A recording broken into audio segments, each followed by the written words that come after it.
So I've got a NPC ore hauler here sitting in a belt. It just warped in to this mining fleet, so it's going to fly over to one of those skiffs on the overview that are actively mining in this belt. But what I can do is I can aggro it, which will cause the defense fleet to warp in. And I generally want to avoid that, since it's pretty dangerous. I'm no match for them in this, especially in this Heron. I could potentially take them on in something much larger, depending if the defense fleet is cruisers or frigates or battleships. But I'm going to warp off here once they start flying in, which is about right now. You can see the skiffs are warping off, and the Itron Mark V is attempting to warp off to a safe spot. And you can see that I just warped upwards, so I know that it's somewhere up there. So when I go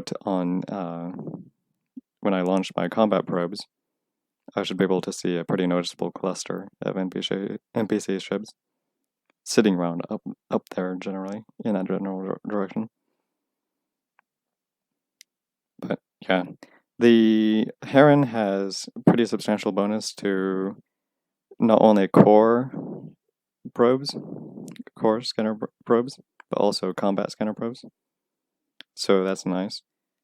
The thing about it versus a Cormorant, for example, though, is that the exploration frigates have a really large CPU output.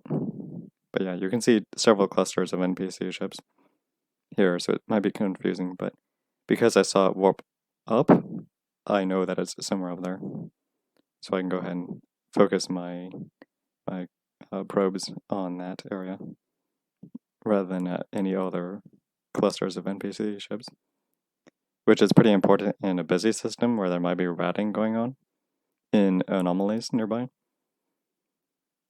But I can see that my hunch was correct, and that my observation that I had flown upwards or warped upwards was correct, so I can just focus down on it now. But yeah, it would have taken a bit longer with a ship that doesn't have bonuses to combat probes. But so the exploration frigates are nice in that regard, though due to the extra CPU output of the ship itself, I can actually fit stuff in the low slots rather than devoting those low slots to coprocessors and in the rig slots to the engineering rigs that would increase my CPU output. But what I can do is I can warp to 100 kilometers away from the ore hauler now, and because this ship is fast enough to outdistance the defense fleet that just warped to this safe spot to join the fleet, I actually have to decrease my speed. I'm not going to be flying at full speed. I don't have to, but really it doesn't matter how fast the ship is as long as it's faster than those defense fleet frigates, because when you're flying away from them, burning away, you're really waiting for them to get far enough away from the hauler that you can safely walk back to the hauler and kill it before the defense fleet frigates catch up to you again. So yeah, you can see they have a Mollis in their fleet, which is the E-War frigate at the Galenti E-War frigate. So you can see that he is sensor dampening me, and one of the frigates, I don't know if it's I think it's the Mollis, is the same one, is also target painting me. So this fight might be difficult if I were trying to also kill the defense fleet. But yeah, I'm going to burn away for several minutes here. It generally only takes 5 minutes to burn away, but because the DPS is lower on this exploration frigate than on a destroyer, for example, I'm going to have to burn away for longer. So a process that might have taken a Cormorant 15 minutes to do on this ship will take 20 minutes to do, just due to the extra time requirements. Though, of course, it is a bit easier to scan down the ship cluster. But yeah, I'll cut to that. So yeah, I've burned about 900 kilometers away, so I'm going to warp back now. So it's about halfway in between me and the hauler now, so that should be a safe distance. Though, apparently the game registered a hit on my shields there. You could see the animation going, though I didn't actually take any damage because I was in warp. But yeah, I landed up right on top of it, which is good. The probe scanner window is only refreshing every now and then. So you can see it's refreshed now to register me as 2,500 meters away from the mining hauler. But yeah, so I'm just going to attack it now. I've deployed drones. You can see those on the overview because I've added drones to the overview in case I need to fight drones at some point for like PvP. But it's also nice to see your drones on the overview so that you know that they're there if you don't have the drones window up. I've stacked the inventory, drones, and probe scanner windows on top of each other because I'm in high sec, so I don't really need all of them. I don't need to see all of them at the same time. Though if you're in low sec or null sec, you'll want to pop out your windows separately so you can keep an eye on all of them. But yeah, you can see I have a half shields already. I did try this in a Condor, but with the rockets and Tech 1 rockets especially, it's very hard to break the tank on these Heron Mark 5s. I don't know about, I think a Bestower might be easier to break the tank on, but I haven't tried the Condor against one of those. So if you want to use a Condor or something like that, you'll probably want to use Tech 2 modules.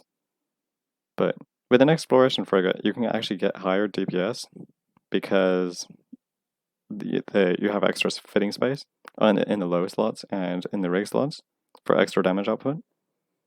Because the CPU output is pretty on par with a lot of destroyers, actually. So obviously the exploration frigates are meant for fitting these type of modules, like the combat probe launchers.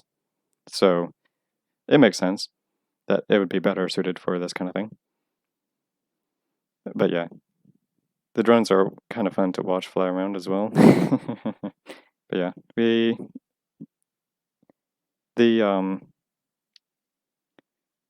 the shield tank on these mining haulers means that you have to have closer to, I think it was somewhere around 100 DPS to break it in any short amount of time, or I should say any reasonable amount of time, before the defense fleet catches up to you, depending on how far you burned off.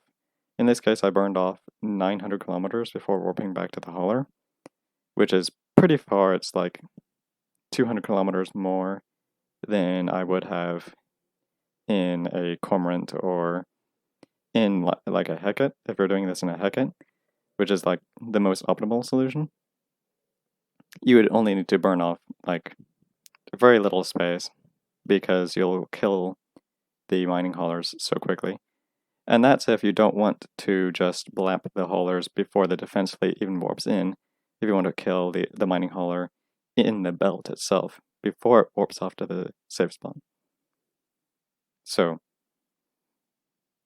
for a Tech 1 Alpha fit though, since alphas can't use Tech 2 destroyers or Tech 3 destroyers like technically tactical destroyers like the Hecate, you'll want something more like this, where even with a Heron, if you can get 100 DPS out of it, you can kill these using the probing method, where you hunt it down.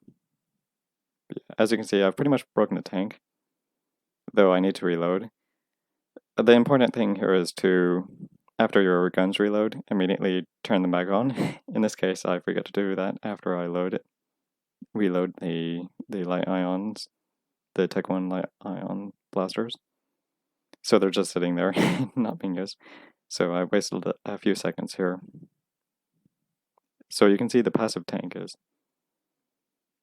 pretty strong. Though once you get the tank, the shield below 20%, in a in pretty much any vessel, that'll be the passive tank will diminish rapidly. Though I don't really see that in these NPCs because the passive tank is still pretty strong even at 10%, which is interesting. You'd expect the passive tank to drop off immensely once the shield gets really low. But these NPCs do act differently. Like they can target out, several hundred kilometers. They can target Pantio really, really far, and also sensor dampen really, really far. But yeah, I have it in armor now, so I should be able to kill it pretty easily. Though the Mollis and Incursuses are getting really close, as you can see. So I think when I kill this, they'll be within 100 kilometers. So you might want to burn more than 900 kilometers off from the hauler if you can't do this with 100 DPS but can get it close. If you're doing this with like a probe, if you're an inventory character, or with I don't know if this is particularly effective with the Galanti or Amar exploration frigates, because I haven't tried them yet or looked at fittings for them yet, but you might have more trouble getting 100 DPS. But as you can see, guaranteed 20 million ESC off of these haulers. So yeah, you can see 100 kilometers off now, so I'm cutting it a bit close here. But I've got everything, I've recalled my drones. And yeah, even if you sell these loot crates for 20 million ESC, or if it dips below 20 million ESC in JITA, selling them directly to buy orders, it's still pretty good ESC per hour. I personally prefer to open the crates myself, but it's up to you. So of the things that you can do in an exploration frigate in HiSec, I think this might be the highest ESC per hour I know of for an alpha fit.